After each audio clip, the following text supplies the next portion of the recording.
Talk to you guys about Gecko. So Gecko, as you can see from the website here, is based on the character Gordon Gekko from the movie Wall Street. The point of Gecko, the bot, is actually a trading bot. So what it is you can use it to trade for you without you having to sit by your desk all the time. And what it is actually it does these small trades, so it goes in and out any cryptocurrency that you choose within over 20 plus exchanges that it supports. And what it does is it'll buy and sell in not high frequency trading level, but more like maybe 10 times a day, 15 times a day, 20 times a day. You really set it to operate very often. High frequency trading is probably like thousands of times a day. So this is more just like automated trading where it just trades for you and makes small profits along the way. As you can see from today's chart here, you can see that there's these downs and ups, downs and ups. So the idea of using a trading bot is to avoid to buy on the low, sell on the high, so on and so forth. It wouldn't do it every single time it moves. It depends on how much it moves. Like over here, it probably is not moving enough for it to actually react, depending on how sensitive, I guess, you set your strategy to be. Anyway, so I looked online. I was researching on Gecko to see if there's any installation videos, like to teach you how to actually install it. And surprisingly, there really isn't one. So there is one created by the guy that actually created the app. He didn't really go into step by step either because he expected you to know a lot of stuff. So I'm gonna go through like a step by step of me actually. Well, I took screenshots of every single step that I made. So hopefully make it easier for you guys to understand. So first thing I did was actually I just went to the installation port of Gecko. Basically, Gecko is supported on every single platform: Windows, Mac, Linux, even the Raspberry Pi, which ultimately I will probably be putting Gecko on that instead. Then that way I'll be able to let it run 24/7, and that's the idea. Right now I have it currently installed on my Windows laptop, and that's where the step-by-step will be shown on. So let's get started on that. Well, first thing I did, following the instructions to install Node.js actually. So I went to the website. So just download, they recommended downloading the LTS version, recommended for most users. So that's what I did, downloaded that. And after I downloaded it, I installed it. So I downloaded it here, then I went and installed it. Just going through the steps of installing. It's very straightforward. There's nothing you have to do out of the ordinary. Just install it as they say you're supposed to. I didn't do any changes, just follow the standard setup. So installed it. Once it finished, then I went to GitHub, which is where Gecko resides. So GitHub stores all these open source code. So Gecko is an open source software. That's one thing that you can trust more, because at least you know that the code is publicly vetted by everyone else, in the open community, so that you know that the code is not there to steal your Exchange API key. So anyway, so I went in here, I just clicked download zip, and then all you have to do is unzip it. So I placed it in my D drive of Windows. So if you guys are not familiar, maybe I'll consider doing one for Mac as well.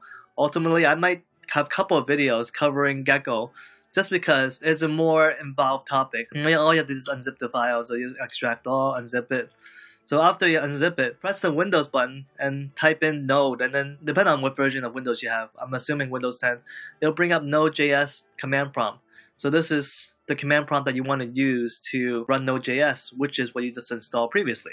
Once you're in the Node.js command prompt, you want to navigate back into the location where you downloaded and unzip your Gecko bot. Well, I downloaded it in D drive, unzipped it in D drive, Gecko-develop, and then Windows unzip stuff, it puts it back into its own Gecko develop. For me, I had to go into CD, which is change directory, Gecko-develop / Gecko-develop again.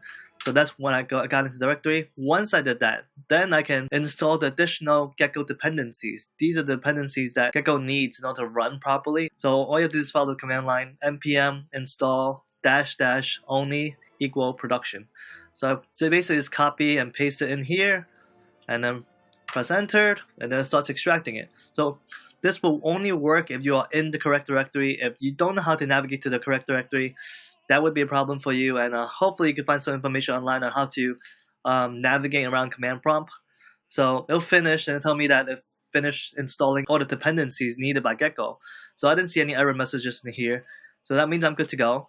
So the next step is starting Gecko. All you do again is like same thing as the last step. Just copy and paste this node space Gecko space -- UI. Copy this and paste that in here and press enter, and it'll run. And now the Gecko UI server is running. So at this point, all you have to do is copy the HTTP link, and then you open a new tab in Chrome or whatever browser you're using, and then you paste that in there in the address bar and press enter, and then there you go. So Gecko is up and running. It's just that simple. I mean, I was surprised how easy it was actually to set up. Now you want to do is add your API key, your private exchange API key that you don't want to share with anybody. Right now you go to config tab in Gecko and you can just click on add an API key. And then here you can choose the different exchanges that you have that you want to use Gecko with. So I choose GDAX. And then in here they ask you the key, secret, and passphrase. And all these three will be provided by GDAX. Actually, the passphrase you can make up yourself. So this is GDAX. So in here you can see that once you go into the API view, you can create an API key here. The permissions you're supposed to set, only give it view and trade so that the bot can only view your account and trade your account for you. It cannot withdraw money. That's the most important thing. No transfer, no manage. So make sure you don't leave that out. The passphrase, again, you can make it yourself. I think GDAX gives you one by default, but you can change it to your own passphrase for more security. And then IP whitelist option, if you want to restrict it to your own IP address. Once you have those things filled in, you can click on create API key and then you send copy and paste all that into Gecko. Once you have the API key added into Gecko, it'll show you that you have your GDAX API key or whatever exchange you were using, and now you're good to go. Now you're able to set up Gecko for trading. So you go back to the Live Geckos tab, and then you click on Start a New Live Gecko. And then from here, you get different options. You can do Paper Trader, which is just paper trading, won't lose you any money. Market Watcher, which is just building up a chart of the market for you. Or TradeBot, which is why I selected. And again, the exchange, the currency, the trade pair. And then your strategy, I'm following RSI again. And then you can always make a whole bunch of different adjustments. I haven't even got into really playing with the different parameters inside and making a custom strategy yet. There's so much to it. But anyway, at this point, all you have to do is click start. And that's when my thing didn't work. I was like, what the heck's going on? It didn't work. I got this error that says, and if you go back to the command prompt, it'll tell you request timestamp expired. So what it was is, then I always, as I do with every single error message I get from anything, I just Googled it. And on Google, I was able to bring up this GitHub closed issue. And basically, what they told me was that my clock on my laptop was wrong. So all I had to do was just update that, have that synced up to whatever servers that Microsoft have available for syncing time. And then I was able to get to work. So again, it's like, it even tells you again, like this is the second error message that I got that really helped clarify the issue. Failed to take in time. So I knew something was related to time. So confirm it was the case. So then I was able to run it. So I basically fixed the time and then restarted my Gecko. So all you have to do to restart your Gecko too is actually, let me go back a few screenshots. So from here, all you have to do is press Control C for Windows and it should exit out of the server mode. And then you have to just press the up arrow to bring back the command line again. Press enter to restart it. Make sure you only do this after you fix the timer or whatever issue you are experiencing. So once you do that, then Gecko starts running and you're good to go. And that's pretty much it. It's like so far, I hasn't really done any trades for me because RSI is really a conservative indicator. It hasn't found a point of RSI that's actually to its liking. This is a trading view of RSI with the 1 hour candle matching what I had on my Gecko bot. There was only one time when Bitcoin was oversold, and it was around 1400 UTC. So I probably missed that when I was setting up the Gecko bot. Depending on which strategy you use, RSI for me, I personally don't think it won't trade more than like once or twice per week even. Maybe 5, I would say up to 5 times for a week around there, depending on how volatile Bitcoin can become.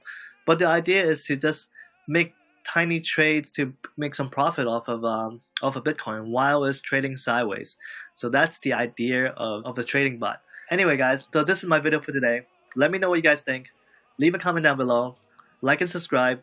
Hit the bell icon for post notifications. If it isn't crypto, it isn't worth mining. It isn't worth speculating. I'll see you guys tomorrow. Peace out.